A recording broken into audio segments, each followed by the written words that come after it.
సూర్యుడు కొంచెం కనికరించినట్టున్నాడండి. బయట వర్షాలు పడుతున్నాయి. సో వేడి వేడిగా పునుగులు వేసేసుకుందామా. నేనైతే ఇడ్లీ బ్యాటర్ ఉంటుంది కదండి, ఆ బ్యాటర్లోకి అయితే 1/2 కప్ మైదా, 1/2 కప్ బియ్యం పిండి, చాప్ చేసుకున్న ఆనియన్, పచ్చిమిర్చి, జీలకర్ర వేసేసుకున్నాను. సాల్ట్ అడ్జస్ట్ చేసేసుకోండి. మొత్తం మిక్స్ చేసేసుకోండి. ఈ పునుగుల్లోకి అయితే పల్లీ చట్నీ ప్రిపేర్ చేసుకుంటున్నాను. చట్నీ తాలింపు పెట్టేసిన తర్వాత ఒక కడాయిలోకి ఆయిల్ తీసుకొని వేడి చేసుకోండి. మేము పక్కన అయితే ములక్కాయ కర్రీ అండి ఈరోజు మాది.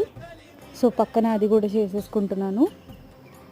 ఈ పిండి రెడీ అయిపోయింది, ఆయిల్ హీట్ అయిపోయింది. సో ఇప్పుడైతే ఇంకా పునుగులు వేసేసుకోవడమే. వేడి వేడి ఆయిల్లో ఇంకా పునుగు పిండి వేసేసుకుంటే పునుగులు రెడీ అయిపోతాయి. రవ్వ పునుగులు అండి ఇవి, చాలా టేస్టీగా ఉంటాయి. మీరు కూడా ఒకసారి ట్రై చేయండి. కొంచెం గోల్డెన్ బ్రౌన్ కలర్ వచ్చే వరకు ఉంచి తీసేసుకొని ఒక టిష్యూలో వేసుకుంటే ఆయిల్ ఏమైనా ఉన్నా పీల్ చేసుకుంటుంది. ఇదైతే ఈరోజు మా బ్రేక్ఫాస్ట్. సబ్స్క్రైబ్